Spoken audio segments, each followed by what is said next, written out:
In 15 minuti ho la presunzione di farvi fare un viaggio lunghissimo, un viaggio che non potreste mai fare di persona, no?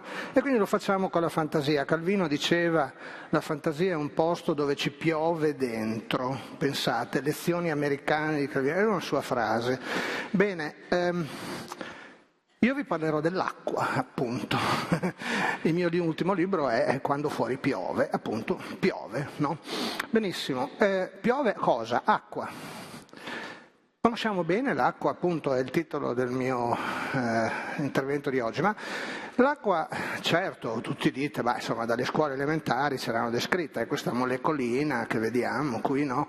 È un ossido di idrogeno, ossido perché c'è l'ossigeno e ci sono 2 atomi di idrogeno. La conosciamo così bene? Ecco, se abbiamo messo la domanda è evidente che la risposta non è sì. Ecco. Se ve lo dovesse raccontare il team di fisici che ha studiato l'acqua recentemente fino a meno 92 gradi centigradi, uno dice, a meno 92 gradi centigradi nessuno di noi sarebbe qua, chiaramente, però in certi contesti a meno 92 ci si arriva. Lì c'è un nuovo stato dell'acqua, pensate. Oltre a quello solido, liquido e gassoso, ci sono degli stati transienti, quindi non sappiamo un tubo ancora. Ecco. Allora, però noi facciamo un salto indietro, molto molto lungo. In realtà tutta l'acqua che c'è viene da molto lontano. Dice, adesso ci fa vedere una diapositiva nera. No. Vi faccio vedere una diapositiva con uno scoppio enorme. Questo è il Big Bang. 13,7 miliardi di anni fa, quasi 14 miliardi di anni fa. Tutto l'idrogeno presente nel nostro universo è nato lì. Dopo non è sorto di nuovo, eccetera, è tutto lì. Qualche centinaio di migliaia di anni dopo, le prime stelle hanno cominciato a collassare sotto, il peso della propria materia e ad esplodere. E lì è nato l'ossigeno. Ed eccoci qua, abbiamo i 2 ingredienti, ossigeno e idrogeno, no? E com'è nata l'acqua? Eccoci qua, non lo sappiamo.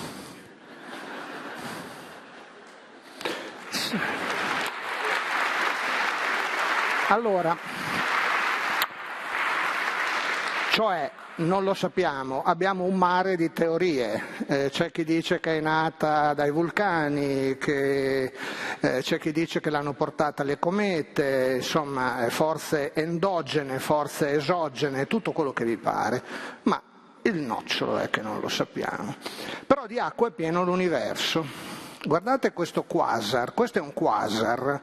Vi presento il quasar, ecco, il quale è una radiosorgente fantastica e intorno a questo che sta nella costellazione del Cigno, c'ha un nome assolutamente impronunciabile ma lasciamo stare, c'è 140 miliardi di volte l'acqua degli oceani della Terra. Siete convinti adesso che di acqua nell'universo ce n'è? Direi di sì. Ma questa è acqua gassosa però, attenzione, che ci fate con l'acqua gassosa? Molto poco, è vapore acqua.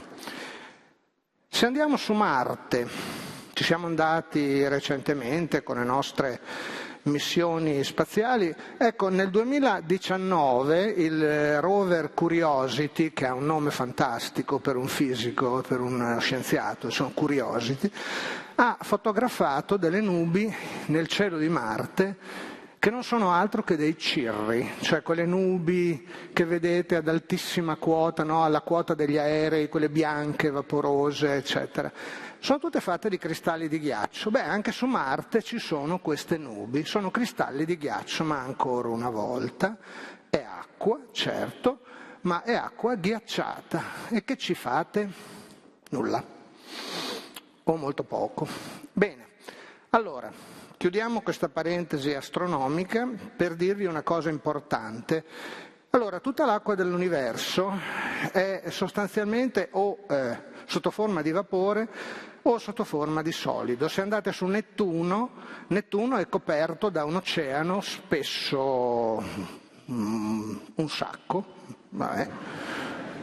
Non sto lì a fare misurazioni. Vabbè.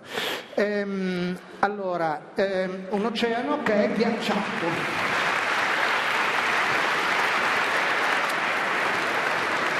Un oceano ghiacciato, appunto, vabbè, ancora una volta, andate su Nettuno e come fate a bere? Ecco. Allora, questo per dirvi cosa? Che l'unico pianeta su cui esiste l'acqua sotto forma solida, liquida e gassosa, adesso siamo serie, solida, liquida e gassosa, quindi liquida la potete bere, si chiama Terra. E perché da noi è così? Perché noi viviamo nella cosiddetta zona abitabile, che è quella verde che vedete in questo grafico, no? Non siamo né troppo vicini né troppo lontani dalla nostra stella di riferimento, che è il Sole. Se fossimo troppo vicini, cosa succede? Succede che le molecole si scindono, quindi idrogeno e ossigeno si scinderebbero, sono troppo leggeri, hanno un numero atomico molto, molto piccolo, molto basso, e quindi scapperebbero verso lo spazio, come è successo a diversi pianeti. Se fossimo troppo lontani, ecco Nettuno, appunto, quindi tutto ghiacciato. La Terra è lì in mezzo, pensate che equilibrio... No? Sembra di essere sulla fune, ma è così. Uno dice bene, ma c'è solo la Terra, sei sicuro? No. I telescopi spaziali ci hanno detto che insomma esistono molti sistemi solari diversi in giro per l'universo in cui ci sono delle cosiddette zone abitabili, però nessuno è stato capace di trovare l'acqua liquida, solida e gassosa ancora lì, quindi siamo ancora lì che le cerchiamo. Quindi alle prossime puntate vi dirò come va. Ecco, allora noi siamo gli unici, siamo molto fortunati perché noi abbiamo questo, noi abbiamo il ciclo dell'acqua, appunto perché c'è l'acqua liquida, solida e gassosa. L'acqua evapora dai mari, dai fiumi, dai laghi, va in atmosfera, condensa, si formano le nubi, piove, nevica, grandina, tutto quello che volete, l'acqua scende sulla terra, percola nei suoli, va nelle falde oppure ruscella e va nei fiumi e ritorna ai mari e il ciclo riprende. Questo si chiama ciclo dell'acqua. Il ciclo dell'acqua c'è perché ci sono queste signore qua dietro che io ho studiato per 40 anni, si chiamano nubi, nuvole, chiamatele come volete. Tutto è sotto i 20 km di quota, la nostra atmosfera è 800 km circa, pensate, no? Fino alla magnetosfera, sono 800 km. Allora nei primi 20 c'è tutta l'acqua, 15 anche, perché 20 sono un po' tanti. 20 siamo già in stratosfera e quindi la stratosfera è completamente secca. Ecco, e tutto ciò che riguarda la pioggia è addirittura sotto i 2-3 mila metri. Primi 2-3 chilometri. Qui c'è il primo problema. Mettetelo da una parte perché poi vi dico il perché. In ogni istante la nostra Terra è coperta per il 70% di nubi, quindi alla faccia del pianeta blu. Pianeta blu perché ovviamente è coperto da oceani, ma è coperto per il 70% ogni singolo istante da nubi, quindi è un pianeta nuvoloso, come diceva l'astronauta quando vide la Terra oltre il bordo della Luna con la missione Apollo 8. Ecco, allora noi queste le dobbiamo studiare. E come le studiamo?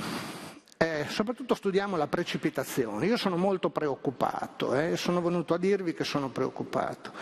Adesso vi faccio vedere il perché. Sono preoccupato perché tutto è molto, come dire, circoscritto, è molto delicato, no? Pensate, 2 chilometri l'universo, diamine, no? Ecco, allora noi abbiamo bisogno di monitorare le precipitazioni ogni singolo momento e lo facciamo. Ecco qui il satellite che anch'io ho contribuito a lanciare Si chiama Global Precipitation Measurement Mission, è stata iniziata nel 2014, 10 anni fa circa. Ogni 3 ore riusciamo ad avere una mappa delle precipitazioni in tutto il globo. Uno dice: siete dei guardoni, sostanzialmente, no? Ecco, sì, siamo dei guardoni, lui guarda i topi, no? Ecco, io guardo la precipitazione, no?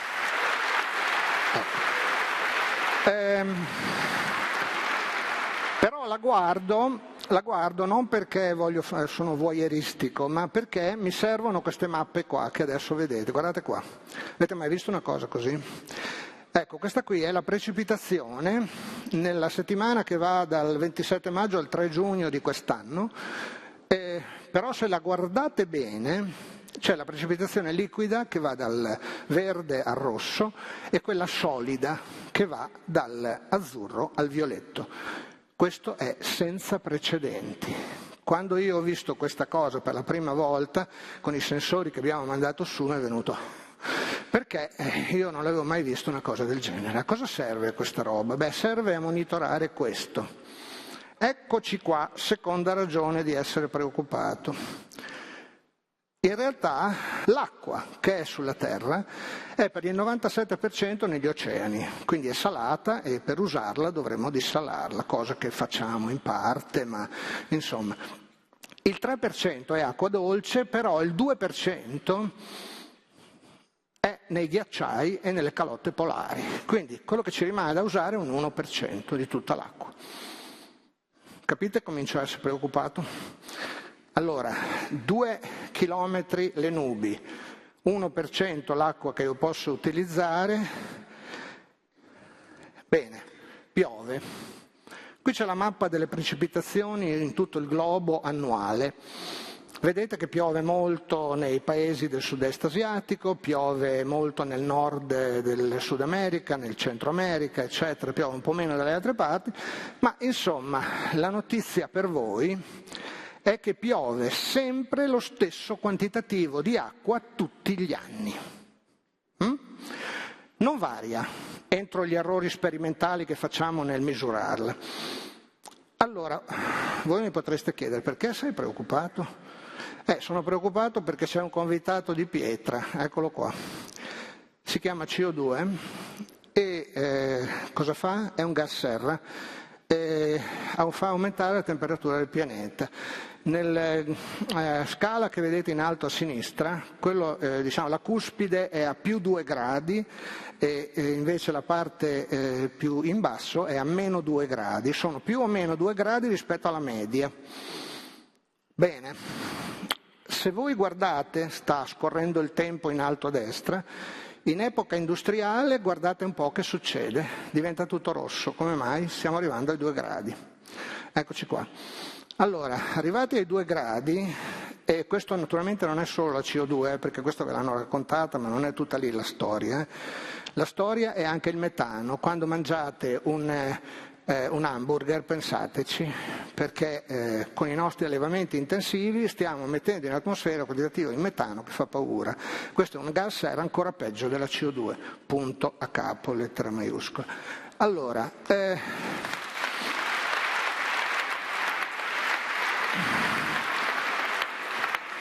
ecco perché sono preoccupato. Questo qui è un grafico che vi fa vedere il cambiamento percentuale di precipitazione nel ventennio previsto dai modelli climatici 2081-2100 rispetto al periodo di riferimento che è 1981-2000. Ecco, le zone in marron sono quelle dove pioverà drammaticamente meno. Vedete qualcosa di familiare come zona marron? Secondo me ci vivete, come ci vivo anch'io. Si chiama Mediterraneo. Il Mediterraneo è un hotspot climatico. Nel Mediterraneo la temperatura va su molto di più che dalle altre parti, come del resto nei poli. Che succederà? Eccolo qua. Quello che succederà è che ci saranno aree a rischio siccità, inclusa la nostra. Poi vi spiego, perché lo so che mi state prendendo per matto, ma comunque ci saranno zone in cui uragani, tifoni, eccetera, saranno sempre più intensi. ci saranno poi stress da calore, eccetera. Bene, voi dite, è appena successo a Siviglia, 4 alluvioni in Emilia-Romagna, eccetera, tu ci vieni a dire che tutto questo inaridirà il Mediterraneo. Sì, però è piovuta tutta l'acqua in una volta sola. Questo è il mio problema. Per il resto dell'anno non piove. Andate a chiedere a un contadino siciliano cosa vi dice sull'inaridimento della Sicilia e poi mi sapete dire. Ecco. Allora, chiudo qua, perché sennò mi scannano. Comunque, aumento di temperatura da un lato e concentrazione di fenomeni estremi, severi. Vi spiego, scusate, però questo non mi posso desimere. Siviglia. Valencia, pardon, scusate. Vabbè, ansia da prestazione. Allora, Valencia, cosa è successo? Goccia fredda, prevista peraltro benissimo dai modelli meteorologici, eccetera, perché è una cosa che conosciamo da decenni, ok? Bene, cosa è successo? Il mare è troppo caldo, quindi questa goccia fredda è diventata di una potenza dirompente. Ecco il mio problema. Quindi non sta succedendo nulla di nuovo rispetto a quello che già succedeva. Quello che sta succedendo è che è molto più. Allora, e qui chiudo. Se vogliamo che la nostra terra sia così bella ancora, eccetera, dobbiamo un pochettino pensarci. Quindi che possiamo fare? Informiamoci. Allora, come diceva prima il mio nuovo amico Manlio, a cui rubo questa idea che è molto bella, quella di dire non sono né ottimista né pessimista, devo sapere cosa succede, sono d'accordissimo. Allora, anche voi oggi avete fatto un esercizio di consapevolezza, va bene? Continuate a farlo, ecco, non fatevi raccontare che tutto ciò è una favola, ecco, perché non lo è, capito? Allora,